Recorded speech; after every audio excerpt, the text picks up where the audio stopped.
پہلا اسکول۔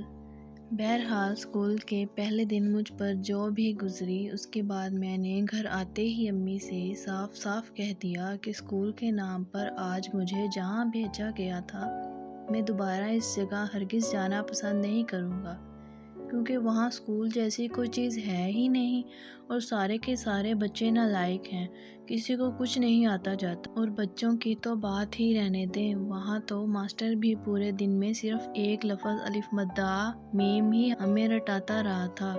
میں تو سائیکل پر بیٹھ کر جانے کو رو رہا تھا، جبکہ اس اسکول میں تو تانگے پر بیٹھ کر جانا خود تانگے کی توہین تھی۔ میں نے امی سے کہا کہ مجھے وجو آپی کے اسکول جیسے اسکول میں داخل کروا دیں، پھر چاہے تانگا نہ بھی لگا کر دیں تو بھی کوئی بات نہیں، میں پیدل ہی چلا جایا کروں گا۔ امی نے مجھے اپنے پاس بٹھا لیا اور میرے بالوں میں اپنی انگلی سے کنگھی کرتے ہوئے مسکرا کر پوچھا، آدی میرا پیارا راجا بیٹا ہے نا؟ میرے کان کھڑے ہو گئے۔ امی ایسی بات تبھی کرتی تھی جب انہوں نے مجھ سے اپنی کوئی بات منوانا ہوتی تھی۔ امی نے دھیرے دھیرے مجھے یہ سمجھانے کی کوشش کی کہ وجو آپی جیسے اسکول کی فیس بھرنا ابا کے بس کی بات نہیں ہے، اور پھر میرے بڑے بھیا اور امارا بھی تو اردو میڈیم اسکول میں پڑھتے تھے، اس لیے مجھے بھی اب روزانہ اپنے اسی اسکول جانا ہوگا جس میں پڑھنے کے لیے میں آج گیا تھا۔ میں نے جلدی سے انکار میں سر ہلایا اور پیر پٹکے کہ یہ ناممکن ہے، لیکن یہ امیاں بھی نا فوراً ہی اپنی آنکھوں میں آنسو بھر لیتی ہیں، اور پھر مجبوراً ہم بچوں کو ان کی ضد کے آگے ہار مارنا ہی پڑتی ہے۔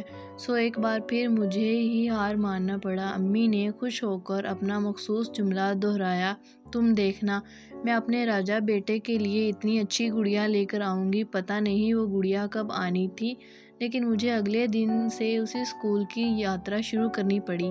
وقت رفتہ رفتہ گزرنے لگا، پہلی جماعت خدا خدا کر کے ختم ہوئی اور میں باعزت طور پر دوسری جماعت میں آ گیا۔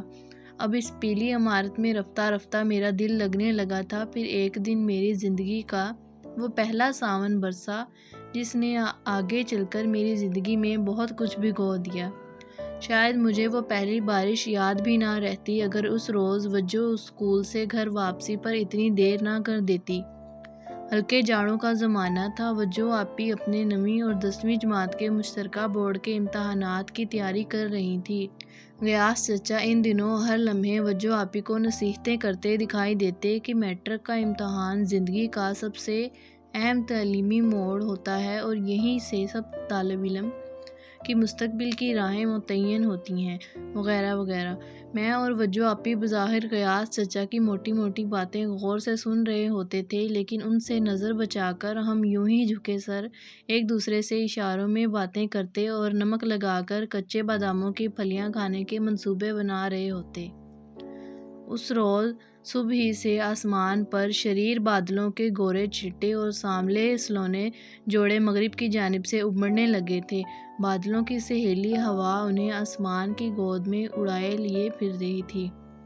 پھر دھیرے دھیرے یہ سارے شریر ایک جگہ سر جوڑ کر بیٹھ گئے تاکہ زمین والوں پر برسیں، اور پھر ہم زمین والوں کو اس برستی بارش سے بچنے کے لیے یہاں وہاں بھاگتا دیکھ کر ہنستے رہیں اور خوشی سے تالیاں بجا بجا کر گڑ گڑاہٹ اور بجلی کی چمک پیدا کر سکیں۔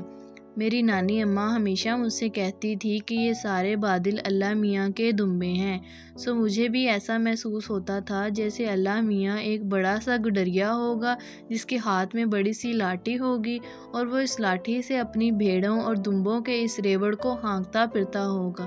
کبھی کبھی تو میرے ذہن میں خود اللہ میاں کی تصویر ایک بڑے سے بادل کی صورت میں ابھر آتی جو اپنے چہرے پر مسکراہٹ سجائے اپنی بڑی بڑی سی آنکھیں کھولے آسمان سے نیچے زمین پر اپنے بندوں کو دیکھ رہا ہو۔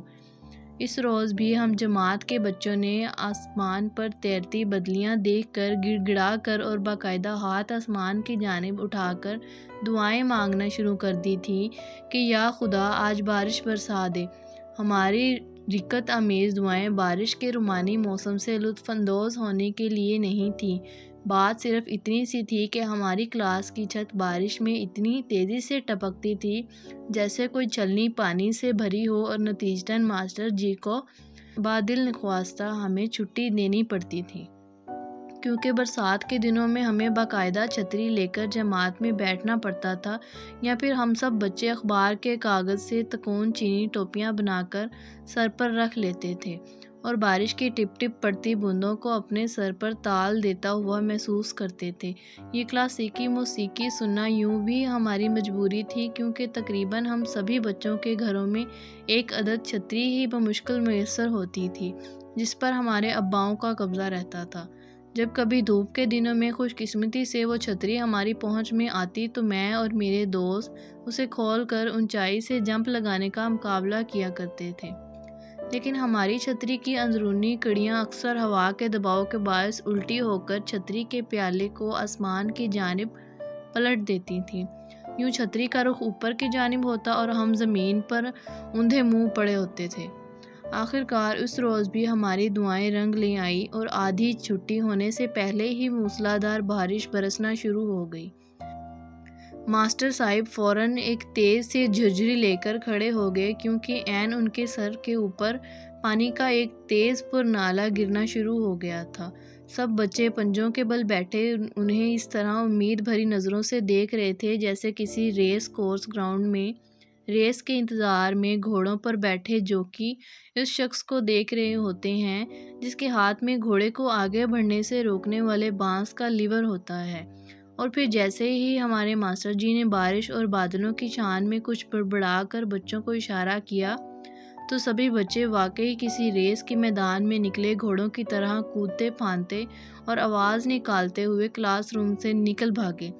لیکن میں ایسے معاملات میں ہمیشہ سے کافی صابر و شاکر اور آخری فرد کے بھی باہر نکل جانے کا قائل رہا ہوں، سو آخری بچے کے نکل جانے کے بعد میں بھی برستی بوندوں سے بچنے کے لیے سر پر اپنی تختی رکھے گھر کی جانب چل پڑا۔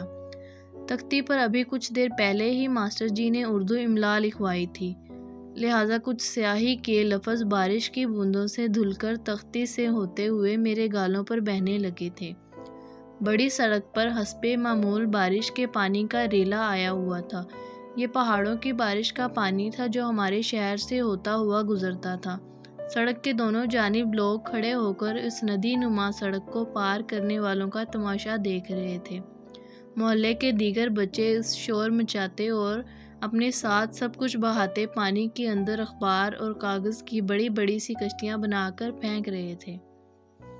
میں نے دل ہی دل میں اللہ کو یاد کیا، آنکھیں بند کر کے 1 2 3 کہا اور بھاگتے ہوئے سڑک پار کر لی۔ محلے میں داخل ہوتے ہی سب سے پہلی نظر غیاث چچا کے گھر سے نکلتے فضلو بابا پر پڑی جو آسمان کی جانب ہاتھ اٹھا اٹھا کر جانے کون سی دعائیں مانگ رہے تھے۔ میں بھاگ کر جلدی سے بارش سے پناہ لیتا ہوا ان تک جا پہنچا۔ فضلو بابا کے چہرے پر پریشانی کے آثار نمایاں تھے۔ یہ پتہ چلا کہ ان کی چہیتی وجہ بھی صبح گھر والوں کے منع کرنے کے باوجود شدید بارش میں تانگا منگوا کر اسکول چلی گئی تھی۔ ان کا ارادہ اسی اسکول والے تانگے میں واپسی کا تھا، لیکن ابھی کچھ دیر پہلے تانگے والے نے آ کر گھر پر اطلاع دی تھی کہ وجہ بی نے تو انہیں اسکول کے گیٹ سے ہی واپس بھیج دیا تھا کیونکہ ان کی سہیلیوں کا اصرار تھا کہ وہ کچھ دیر اسکول میں ان کے ساتھ رہیں۔ اس وقت ہلکی بوندا باندی ہو رہی تھی، لہٰذا طے یہ پایا کہ تانگے والا دن 12 بجے کے قریب انہیں اسکول سے واپسی کے لیے لینے آ جائے گا، لیکن گھنٹہ بھر پہلے شروع ہونے والی موسلادھار جھڑی نے سارا شہر ہی اتھل پھتل کر دیا تھا اور اس وقت شہر کے لڑکیوں کے بڑے اسکول کی جانب جانے والا ہر رستہ پانی کے بڑے بڑے ریلوں نے ڈھانپ رکھا تھا، لہٰذا تانگا کسی بھی صورت وجہ آپی کو لینے ان کے اسکول تک نہیں پہنچ سکتا تھا۔ غیاث چچا بھی دورے پر اور شہر سے باہر تھے۔ ایسے میں اس وقت فضلو بابا کو کوئی راستہ سجائی نہیں دے رہا تھا۔ اوپر سے یہ طوفانی بارش جس کا زور لمحہ بلمحہ بڑھتا ہی جا رہا تھا۔ اب تو بارش کے ساتھ ساتھ کچھ وقفوں سے بجلی کے کڑکنے کی آواز بھی اس طوفانی شور میں شامل ہوتی جا رہی تھی اور دن کے وقت بھی گھٹا ٹوپ اندھیرا سا چھایا جاتا تھا۔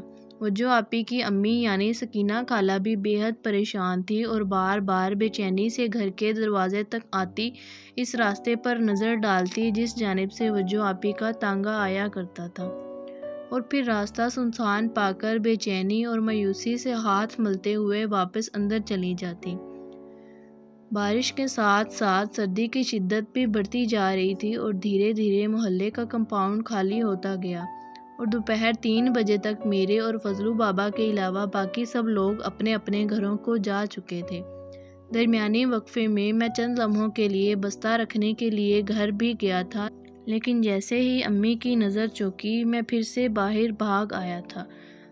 امی مجھے آوازیں دیتی رہ گئی، پر وہ بھی جانتی تھی کہ میں بارش کے موسم میں گھر میں ٹک کر نہیں بیٹھ سکتا تھا، اور پھر اس دن تو بات ہی کچھ ایسی تھی کہ میرا گھر میں رہنا ناممکن تھا۔ 3:30 بج چکے تھے اور اب فضلو بابا نے کسی بھی صورت خود وجو آپی کے اسکول تک پہنچنے کی ٹھان لی تھی۔ حالانکہ اس بڑھاپے میں ان کی حالت ایسی نہ تھی کہ وہ اس طوفانی بارش کے تھپیڑوں اور ان سیلابی ریلوں کی طغیانی کو پار کر سکتے، لیکن اور کوئی چارہ بھی تو نہیں تھا۔ اس دن خود مجھے اپنے چھوٹے اور کمزور ہونے پر شدید غصہ آ رہا تھا۔ میں نے دل میں پکا طے کر لیا تھا کہ جیسے ہی میں کچھ بڑا ہوا خود اپنے پیسے جمع کر کے ایک تانگا خرید لوں گا، تاکہ آئندہ کبھی ایسا موقع ملے تو میں خود جا کر وجو آپی کو گھر واپس لا سکوں۔ اس دن فضلو بابا کے ساتھ کھڑے بارش میں بھیگتے ہوئے خیالوں میں جانے کتنی دیر میں وجو آپی کو اپنے تانگے پر بٹھائے سڑکوں پر گھماتا رہا۔ بالآخر فضلو بابا نے اپنی پرانی اور وسیدہ برساتی کے بٹن کسے، سر پر برساتی کی ٹوپی اوڑھی اور چھتری اٹھا کر اللہ کا نام لیتے ہوئے قدم بڑھائے ہی تھے کہ محلے کے بڑے اور سال خورد چوبی گیٹ سے طاہر بھائی اپنی نئی ریلی سائیکل تھامے اندر داخل ہوتے ہوئے دکھائی دیے۔ وہ بری طرح بھیگے ہوئے تھے اور سائیکل پر سوار بھی نہ تھے، کیونکہ شاید اتنی تیز پانی میں سائیکل کی سواری ہی ناممکن تھی۔ طاہر بھائی ہمارے محلے کے ہونہار جوان تھے اور ابھی حال ہی میں انہوں نے 12ویں کا امتحان نہایت اچھے نمبروں سے پاس کیا تھا۔ ان کے ابو بھی میرے ابا کے ساتھ سرکاری ملازم تھے اور ان کی شدید خواہش تھی کہ ان کا بیٹا ڈاکٹری پڑھ کر شہر کا نامور ڈاکٹر کہلائے۔ یہ نئی سائیکل بھی طاہر بھائی کے ابا نے ان کے 12ویں جماعت کے نتیجے کی خوشی میں انہیں دلوائی تھی۔ فضلو بابا کو یوں برستی بارش میں محلے سے باہر جاتے دیکھ کر انہوں نے وجہ پوچھی تو جواب میں فضلو بابا نے صبح سے لے کر اب تک کی تمام رام کہانی سنا دی کہ وجو آپی اب تک اسکول سے واپس نہیں آئی اور سارا گھر ان کی وجہ سے کس قدر پریشان ہے۔ طاہر بھائی نے ایک نظر سڑک پر بہتے پانی کے بھپرے ہوئے ریلے پر اور دوسری نظر اب بھی چھاجوں برستے آسمان پر ڈالتے ہوئے پوچھا، لیکن آپ اتنی دور کیسے جائیں گے؟ بڑے اسکول تک تو سارا راستہ پانی سے گھرا ہوا ہے۔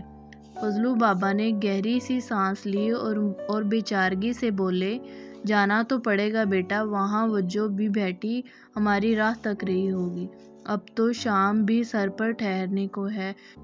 فضلو بابا جانے کیوں سکینہ خالہ کو چھوٹی بیگم کہا کرتے تھے، مجھے تو سکینہ خالہ بالکل بھی چھوٹی نہیں لگتی تھی۔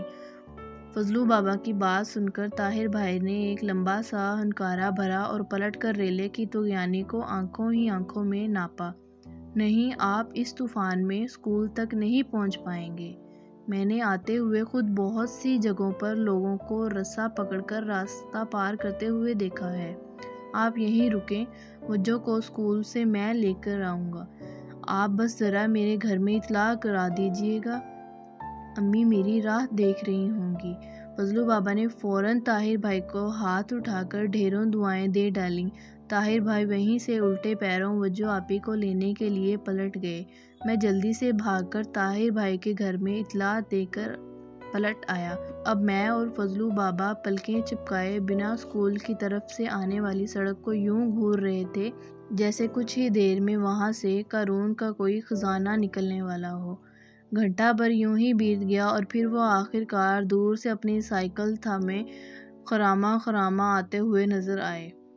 وجو آپی ان کے پیچھے پیچھے سر جھکائے کچھ ڈری سہمی سی بھیگی ہوئی چلی آ رہی تھی۔ پتہ یہ چلا کہ جب طاہر بھائی انہیں لینے کے لیے اسکول پہنچے تو اسکول خالی ہو چکا تھا اور صرف اسکول کا بوڑھا چوکی دار اور وجو آپی کی وجہ سے وہاں رکا ہوا تھا۔ وجو آپی کا پریشانی اور خوف کے مارے برا حال تھا۔ طاہر بھائی کو آتا دیکھ کر ان کی جان میں جان تو آئی، پر ان کے ساتھ یوں اکیلے چل پڑنے میں بھی ان کو حیا آڑے آ رہی تھی۔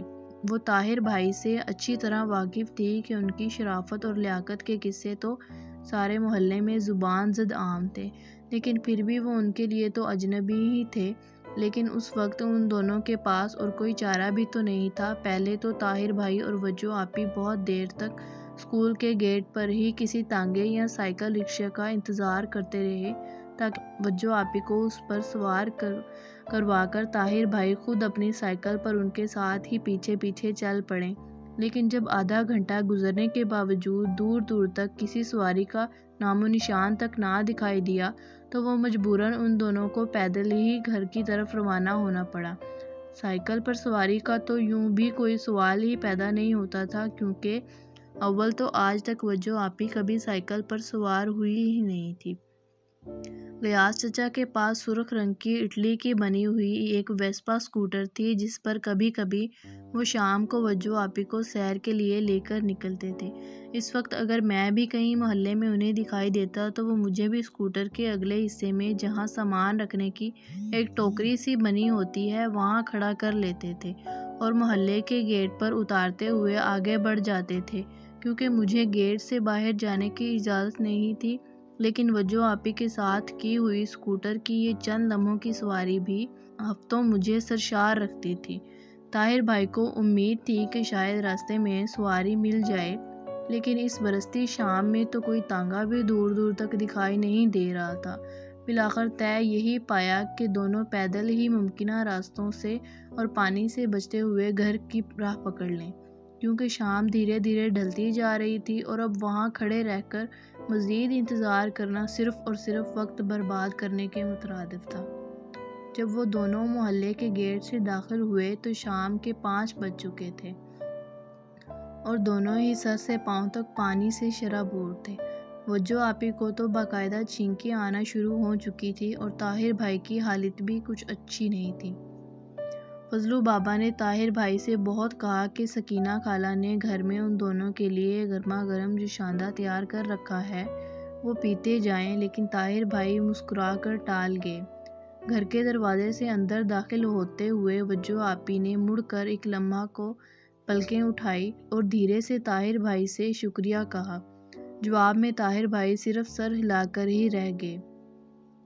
اگلا ایک ہفتہ دونوں ہی اپنے اپنے گھروں میں نزلہ زکام اور بخار کی کیفیت میں بستر سے لگے رہے، لیکن اس وقت کون جانتا تھا کہ وجو آپی اور طاہر بھائی کی یہ پہلی اور بھیگی سی ملاقات اگلے چند لمحوں میں دونوں کو ایک ایسے جذبے سے بھگو کر شرابور کر دے گی جس کی سیلن زندگی کی آخری سانس تک ان کے دلوں کے بند کمروں میں گھٹن پیدا کرتی رہے گی۔